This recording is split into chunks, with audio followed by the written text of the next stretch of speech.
Prezados companheiros, queridas companheiras, estimados amigos e amigas que nos acompanham aqui no canal da Resistência,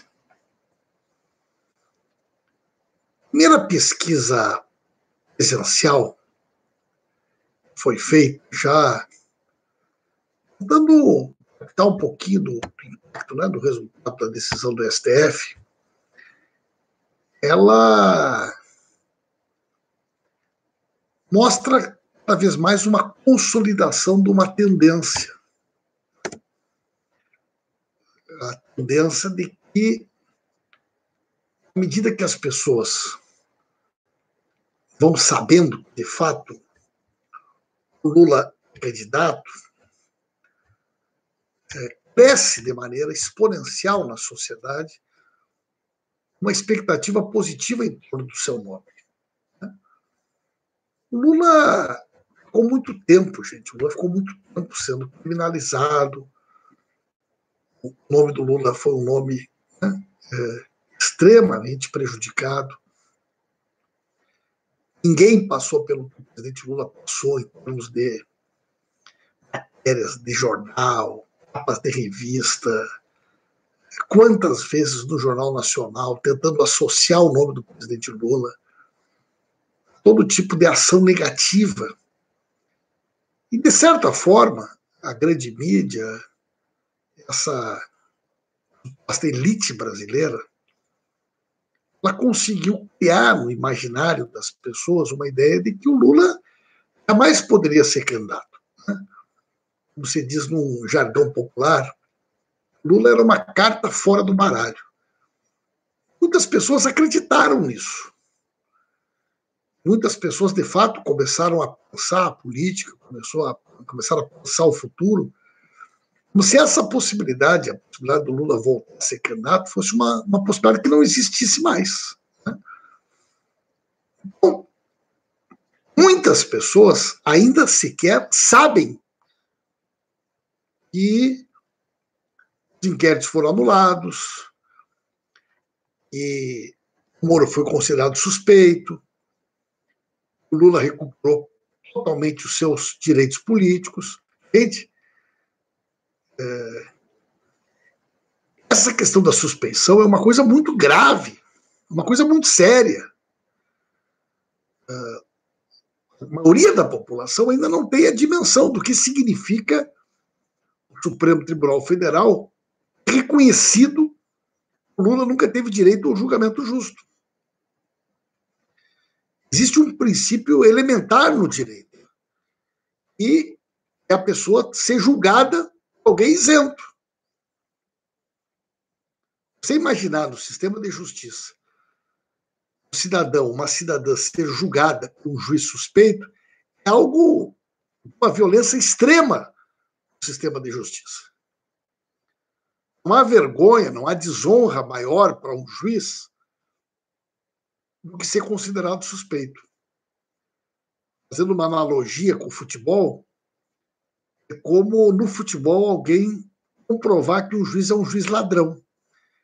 Não tem uma desonra maior para um árbitro de futebol do que ser um ladrão, do que ser alguém que vende resultado. Imagina o juiz que recebe dinheiro para roubar numa partida. E essa analogia, ela serve, em larga medida, para o que o Sérgio Moro, o que a Lava Jato fez. Manipulou provas, manipulou testemunhas, se associou, o juiz se associou com a acusação para prejudicar uma pessoa. Isso, do ponto de vista do direito, é algo absolutamente elementar, algo especialmente inaceitável. Eu vejo com muita alegria, eu vejo com muita felicidade, vejo também uma enorme esperança, expectativa de que, quanto mais a população saiba a verdade, mais cresça ainda o apoio, a expectativa real do povo brasileiro de que o Lula realmente possa ser candidato. Mas antes de eu continuar falando sobre isso, eu quero pedir a vocês que ainda não deram like, vocês possam dar um like. Quando vocês dão um like, vocês ampliam, né, o alcance da nossa transmissão, permitem que a nossa narrativa chegue mais longe, permitem que o nosso ponto de vista chegue a mais pessoas. Isso é fundamental também, é isso que a gente chama de uma disputa de narrativa na sociedade. Ou seja, a disputa sobre a nossa versão das coisas. Eles não querem, gente. Eles não querem que o povo saiba de fato o que aconteceu. Eles tentam criar uma história, tentam criar toda uma teoria, de alguma forma justificar o que é injustificável. Não é o PT que está dizendo, gente. Não é a defesa do Lula que está dizendo. É o Supremo Tribunal Federal, é a instância máxima da justiça brasileira, que reconheceu as duas coisas. Reconheceu, em primeiro lugar, que a 13ª Vara, lá onde o juiz Sérgio Moro era o titular, ela não tinha competência para tratar dos processos do Lula, que elas não tinham nada a ver com a Lava Jato. Houve uma forçação de barra. Levaram para Curitiba temas, levaram para Curitiba assuntos que não tinham nada a ver com a Lava Jato. Tentaram criar uma armadilha. Criaram uma teoria falsa, os procuradores, os juízes, para justificar o Lula ser perseguido pela Lava Jato. Então, em primeiro lugar, o Supremo decidiu, olha, triplex, sítio de Atibaia, palestras do Instituto Lula, o que isso tem a ver com corrupção da Petrobras? Absolutamente nada. Foi uma tentativa permanente de criminalização do PT e particularmente do Lula. Em primeiro lugar, o Supremo disse, esses processos estão anulados. Essa decisão ela é importantíssima. Mas, companheiros e companheiras, a outra decisão é ainda mais importante. Aquela que fala da suspeição. Que o juiz ele não é competente em função da questão territorial. Ele foi considerado incompetente em função da questão territorial. Agora, a questão da isenção, ela é uma questão de mérito, de conteúdo. O juiz isento é o juiz que manipula provas, o juiz que manipula testemunhas. É muito mais grave ser um juiz isento do que ser um juiz incompetente do ponto de vista territorial. E o Lula foi vítima, de forma perversa, da Lava Jato, das duas questões. Tanto no aspecto territorial, quanto na questão do conteúdo. Isso não é o Paulo Pimenta que está dizendo. Isso é a Suprema Corte que disse. Ainda não deu like? Vamos dar o like? Vamos dobrar o número de likes aí, gente. Coloque a hashtag Lula 2020. Coloque a hashtag Lula 2022. 2022. Coloque a hashtag Lula 2022. E digam a cidade da onde vocês estão acompanhando. Mandem um superchat. Mandem um superchat Lula presidente. Quero muito saber a cidade da onde você está me acompanhando. Nós estamos aqui comentando com vocês e uma nova pesquisa lançada hoje amplia ainda mais a expectativa de vitória.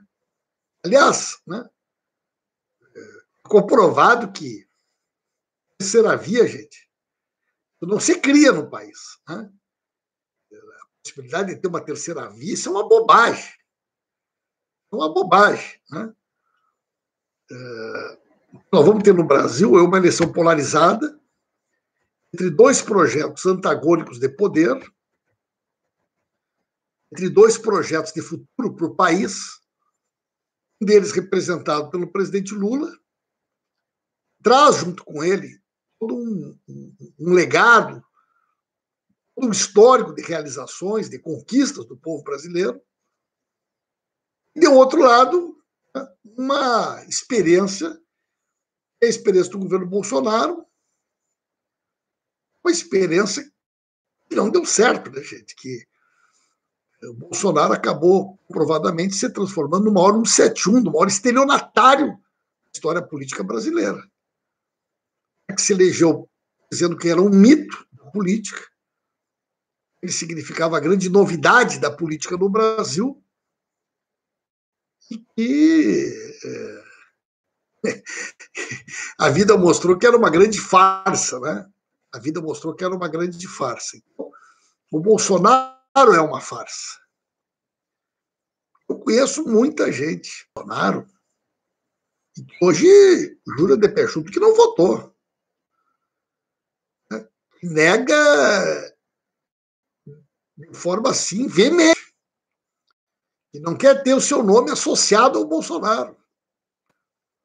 Eu até faço de conta que acredito, né, gente? Faço de conta que acredito. O quê? Vou brigar com a pessoa?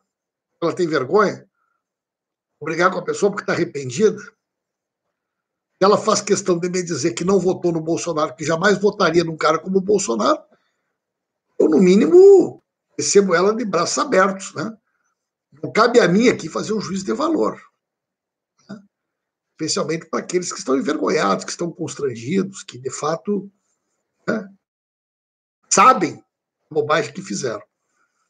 Coloque a hashtag aí Lula 2022, dê um like e nós vamos estar presentes aqui na Rede da Resistência, cada vez fortalecendo mais o nosso trabalho, construindo com vocês um outro futuro para o Brasil, futuro de felicidade, de inclusão, de harmonia, de realizações, de muita coisa boa para todos nós. Um abraço, minha gente. Até logo mais.